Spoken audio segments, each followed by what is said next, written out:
Here is Kevin Kennedy and Rich Herrera with an Inside the Dugout quick fix. This is a very special day. Two things happen on this day. They're forever going to be part of baseball lore.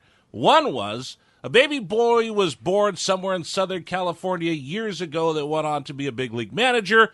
The other is one of the best bloopers in the history of Major League Baseball. First of all, number one, happy birthday to my friend and the skipper, Kevin Kennedy, as he celebrates his, I think this is your 23rd birthday today. It is. Actually, my birthday was on the off day yesterday. Oh, okay. So the birthday. Me and John Wayne. You and John Wayne, that's right. Happy birthday to you. Number two is. Thank you very much. Thank you. I've been working overnight, so I'm getting my days confused. The other half of this is that Jose Canseco in that famous blooper with the ball bopping off his head. That's the anniversary of that as well. It is. And in May 26th, we were in Cleveland, Ohio, playing the Indians in the old stadium. That's where that ball was hit. And there was a right-handed hitter that didn't have a ton of power that Cleveland had. Very thin guy, and I can't remember his name off the top of my head. I want to say it was a Martinez. But anyway, I should have had that. I didn't know. See, that's the thing. This podcast is live with us. We don't pre-script it. No. I remember him being a right-handed hitter. Not a great hitter, but he hit a ball to deep right field off of Kenny Rogers. And Jose went back, and, it's a long distance out there from the dugout. The old stadium was huge, held 90,000 people. And it was tough to see for sure if the ball hit him in the head or went off his glove. But I know what I saw. I saw it go off his head. And then all the guys on the bench said, "Skipper, that went off his head." Well, David Holtz was playing center field, and he started laughing. And Jose, when Kenny Rogers was pitching, he wasn't laughing. No, I could imagine Kenny wasn't. No, because it goes for a home run. Well, when Jose came in, I said, "Did that ball hit you in the head?" He goes, No, it didn't. I said, "Well, you want to take a look at the replay here in the camera well here?" Because I said, "It hit you in the head." Well, he was denying it hit him in the head until obviously he saw it.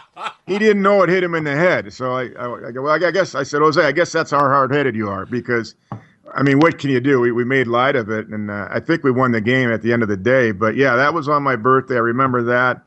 But I also remember another thing because he was so excited. He went to lunch with a couple of his teammates in Cleveland at a place down by the water, and you know where I'm talking about. That area. Really, really nice area that they built up. Used to be a tear-down area that they built up with nice restaurants and nightclubs and things like that, entertainment. And he went down there to lunch, and he met a girl that was working, just a waitress. I don't mean just a waitress, but that's what she was doing. And he said, innocent, wasn't meaning to go anything or do anything? No. But he told me all about it. He goes, I think I met my future wife. I said, "What?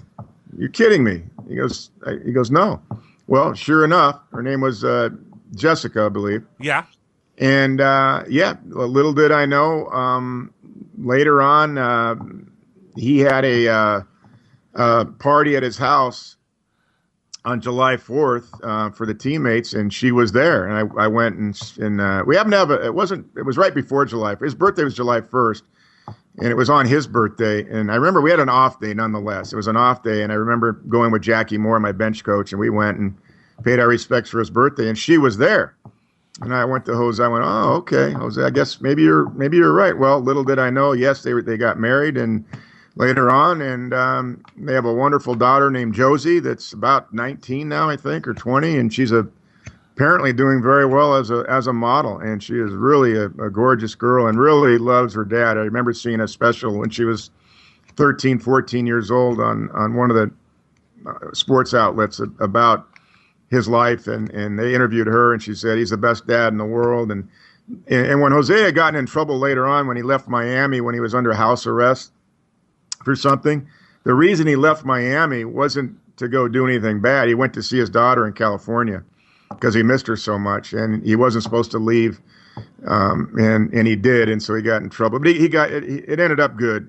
It's all good. But daughter's doing very well. Jose's living in Las Vegas. He's doing fine, and he talks about her all the time. Whenever I see him, I haven't seen him lately, but he talks about the special, child in his life, and that's his daughter Josie. So all that happened on my birthday. So a bad day in some respects, but a good day in others. Hey, there you go. And as Paul Harvey said, now you know. the rest of the story. Inside the Dugout with Kevin Kennedy and Rich Herrera can be found on iTunes, Stitcher, TuneIn Radio, and RadioInfluence.com.